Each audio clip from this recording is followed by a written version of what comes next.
এখন আমরা দেখব লেসন 9 যেটা 555 টাইমার বেস একটা সার্কিট। তো বেসিক্যালি এই টাইমার সার্কিটটা কী করে কাজ করে এটা দেখা, তার সাথে পাইথন কোড দিয়ে বেসিক্যালি যে ওয়েভটা জেনারেট হবে, যে অসিলেশনটা জেনারেট হবে সেটা ক্যালকুলেট করা আর মেজার করা, কাউন্ট করা। তো এটাই করছে এখানে। তো বেসিক্যালি রাসবেরি পাই আর আইসি এবং কিছু রেজিস্টার ক্যাপাসিটার নিয়ে আমরা এই সার্কিটটা তৈরি করব। তো আমাদের আগের লেসনে আমরা একটা দেখিয়েছি 555 টাইমার বেস অসিলেটর কী করে বানাতে হয়। তো সেরকম কনসেপ্টটাই এখানে, জাস্ট এখানে অ্যাডিশনাল হলো যে রাসবেরি পাই দিয়ে আমরা বেসিক্যালি কাউন্ট করব ওয়েভগুলো, এটাই ডিফারেন্স। তো অবশ্যই আমাদের আগের পর্বটা দেখে নেবেন, ওখানে আরও বিশদভাবে আলোচনা করা হয়েছে অসিলেটর সার্কিটটা নিয়ে। তো এখন দেখা যাক, আমরা শুরু করি এখানে। তো আগে আমরা যেটা বলেছিলাম যে 555 এই টাইমারটা বেসিক্যালি একটা আইসি, এই আইসিটা দিয়ে অনেকগুলো মাল্টিপল কাজ করা যায়।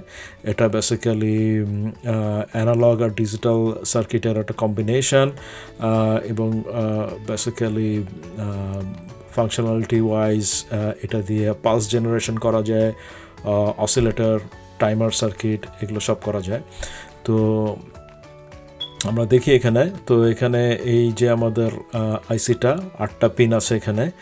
সো আমরা এইখানে যে সার্কিটটা এখানে দেখছি এটা বেসিক্যালি বেস করা হয়েছে একটা অ্যাস্টেবল মোডের অসিলেটর হিসাবে। আমরা আউটপুট যেটা আসবে আইসি থেকে সেটা GPIO 17 যাবে এবং এখান থেকে আমরা কাউন্ট করব। তো ক্যালকুলেশন ওয়াইজ আমাদের এখানে আমরা একটা ভেরিয়েবল রেজিস্টার ইউজ করব, যাতে আমরা ওয়েভ শেপটাকে চেঞ্জ করতে পারি, ফ্রিকোয়েন্সিটা চেঞ্জ করতে পারি। এবং এই ফ্রিকোয়েন্সিটা কী হবে এটা ক্যালকুলেট করার জন্য এখানে একটা সিম্পল ফর্মুলা আছে। এই ফর্মুলাটা দিয়ে আপনি আপনার ফ্রিকোয়েন্সিটাকে বাড়াতে কমাতে পারেন। তারপর সার্কিটটা আপনি তৈরি করার পরে এখানে যেটা করবেন সেটা হলো একটা অসিলেটর দিয়ে আগে আপনি মেজার করে নেবেন যে আপনার কাঙ্ক্ষিত মেজারমেন্ট ভ্যালুটা পাচ্ছেন কি না। সো এটা দেখে নিতে হবে। তো এখানে যে মানগুলো ইউজ করা হয়েছে সেই একই মানের আপনি ইউজ করতে পারেন, অথবা আপনার মতো সার্কিট আপনি বানিয়ে নিতে পারেন। তো আমরা আগে যেরকম সার্কিট একটা বানিয়েছিলাম আমাদের আগের একটা লেসনে, আমরা সেটাও ইউজ করতে পারি। সেই ক্ষেত্রে আমরা GPIO 17 এর সাথে আউটপুটটাকে কানেক্ট করে দিব, আর অসিলোস্কোপ থেকে এদিক থেকে আপনি মেজার করতে পারেন। তো এইটা মেজার করার পরে তারপরে আপনি যেটা করবেন সেটা হলো আপনার যে GPIO পোর্ট যেখানে আছে সার্কিটটাকে আপনি এভাবে বানাবেন, কানেক্ট করতে পারেন, অথবা আপনি আপনার সার্কিটটাকে আলাদাভাবে নিয়ে ডাইরেক্ট GPIO 70 সাথে কানেক্ট দিতে পারেন। এবং আপনি পাওয়ার সোর্সটা আপনি রাসবেরি পাইয়ের পাওয়ার সোর্স না ইউজ করে আপনি আপনার মতো করে ব্যাটারি দিয়ে ইউজ করতে পারেন। তো আমি দুইভাবেই করেই আমি দেখেছি যে আমি কাঙ্ক্ষিত রেজাল্ট পাচ্ছি। আর এখানে আমি কোডটা দেখে নিই। এখানে পাইথনের কোডটা আছে, সেই পাইথনের কোড দিয়ে সে বেসিক্যালি কাউন্ট করছে ভ্যালুগুলা।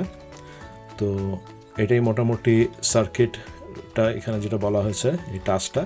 তো